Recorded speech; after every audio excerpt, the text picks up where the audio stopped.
The Cat's Bell, based on a fable by Aesop. How can mice work together to keep a cat away?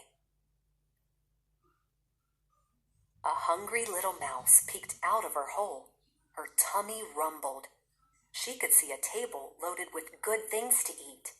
The people in her house had finished dinner. "Look at all the lovely leftovers," she squeaked. The other mice sniffed and sighed. They were hungry too. "So much yummy food," said the little mouse's friend, "and we can't have any. It's not fair." The hungry little mouse nodded. The food was there, but so was Max, the cat. He was looking at the mouse hole and swishing his tail back and forth. Her tummy rumbled again. "I'm going to get supper," she said. "Don't go," squeaked her friend.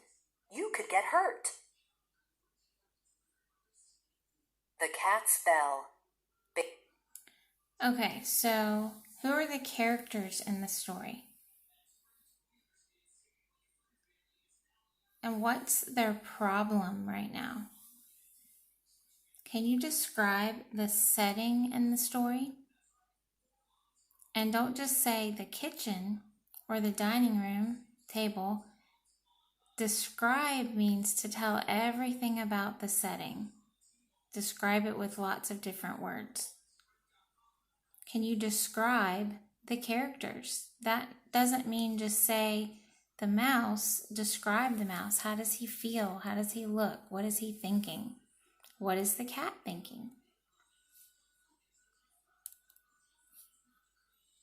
"We have to do something about the cat then," said the first little mouse. "But what can we do?" asked her friend. The other mice were listening to them. "We need to find a dog to chase Max away," one said. "That's silly," said another. "Where are we going to find a dog?" How do the mice want to solve their problem? How are they going to scare the cat away? "Besides, what if the dog chases us too? We can't risk that." "Let's just wait until he goes outside," said a timid mouse. "But he could sneak back in," said an older mouse. "That's the trouble. We never know when he's coming." Soon the mice were in the middle of a big conflict. One mouse after another shouted out ideas about what to do. Each mouse tried to shout louder than the others. The first little mouse couldn't stand the noise. She put her paws over her ears.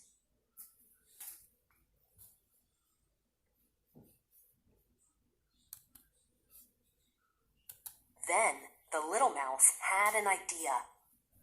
"Noise! That's the solution!" she shouted, taking her paws from her ears. "Max sneaks up on us because he's so quiet. If we hear him coming, we can run away safely."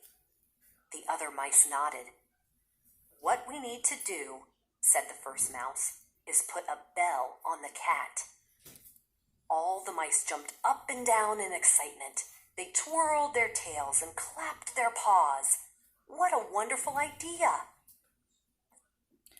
Why are they going to put a bell on the cat?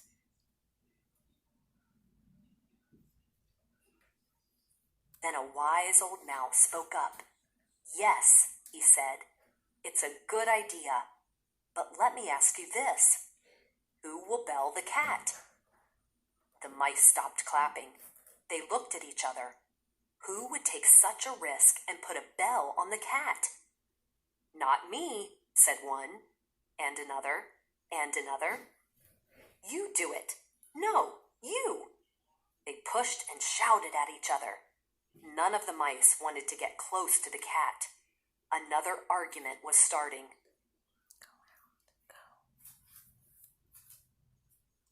So why don't the mice want to put the bell on the cat? How do they feel? Can you describe the mice? "Stop!" cried the little mouse. "There's no need to quarrel. We must all work together." The mice got quiet and shifted their feet. "I know where there's a bell," said the timid mouse. "It's in the children's room." When Max goes outside, I'll get the bell, offered a strong mouse. I can find a ribbon, said the little mouse's friend. We'll string the bell on the ribbon, said 3 young mice. And we'll put it where the people will find it with a note that says, "For Max," said 2 grown-up mice. Early the next morning, all the mice were watching when the people came into the kitchen for breakfast. "Oh, look at the pretty ribbon with the bell," said the woman. "And it's for Max." She quickly tied it on Max. He looked very silly as he ran to hide, the bell jingling with every step. All the little mice were thrilled. They couldn't wait for the people to finish breakfast so the mice could have theirs. So can you describe the mice now? How do they feel?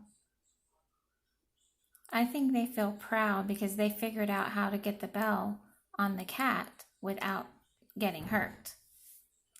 So see if you can describe the characters, the setting, and the problem, and how they solved their problem.